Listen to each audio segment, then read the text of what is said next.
تحنیک کہتے ہیں، جسے ہم اپنی زبان میں کہتے ہیں گھٹی دینا بچوں کو۔ ہوتا یہ تھا کہ آپ علیہ الصلاۃ والسلام کھجور کا ایک اندر کا جو نرم حصہ ہے وہ لے کر منہ میں چباتے تھے، اپنے اچھے طریقے سے لعاب میں اس کو مکس کر کے،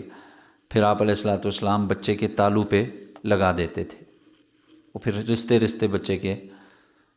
معدے میں چلا جاتا تھا۔ یہ بھی ایک سنت عمل ہے اور کوئی لازمی جز نہیں ہے، اس لیے کہ آج کل لوگ اس کا اہتمام بہت سے کرتے ہیں، بہت سے نہیں کرتے، لیکن ڈاکٹر حضرات کان پکڑتے ہیں جب وہ اس قسم کی کوئی بات سنتے ہیں، اور اس کی ایک وجہ ہے۔ وہ ڈاکٹر حضرات یہ کہتے ہیں کہ بھائی لوگ بچوں کو گھٹی دیتے ہیں، ہم دیکھتے ہیں ہمارے سامنے تو وہ پریشان ہو جاتے ہیں۔ وہ کہتے ہیں جی کہ لوگ بس یہ تو نہیں دیکھتے کھجور کا کون سا حصہ کیا ہے، بس وہ بچے کے تالو پہ لگا دیتے ہیں، اور بچے کی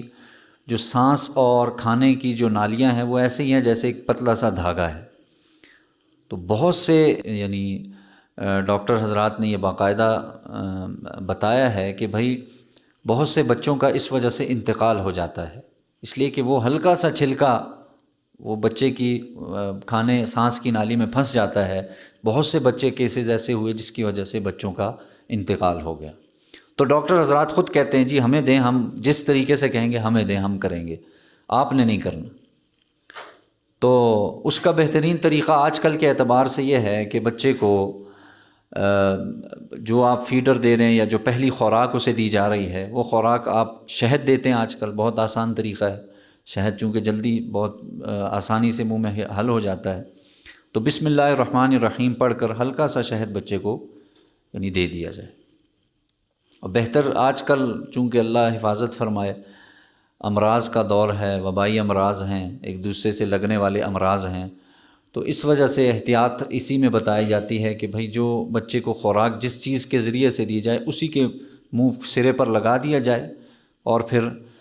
بسم اللہ الرحمن الرحیم پڑھ کے دے دیا جائے، تو سنت بھی پوری ہو جائے گی، وہ گھٹی والا عمل ہے وہ بھی ہو جائے گا۔ تو یہ ایک عمل ہے، کوئی بھی کر سکتا ہے، کسی نیک آدمی سے آپ کروانا چاہیں،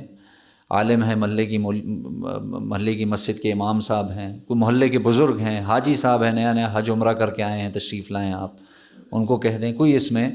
یہ نہیں ہے کہ ڈھونڈ ڈھانڈ کے انتظار کرتے رہیں، بچہ بھوکا رہے، بلبلاتا رہے اور آپ تلاش کر رہے ہیں جی کسی بزرگ کو وہ اس کے منہ میں پہلا ڈالیں گے، ایسی کوئی نہیں۔ میں نے عرض کیا تھا پہلے ہر حکم کو اس کے درجے میں رکھیں، بہت سے لوگ نہیں کرتے آج کل،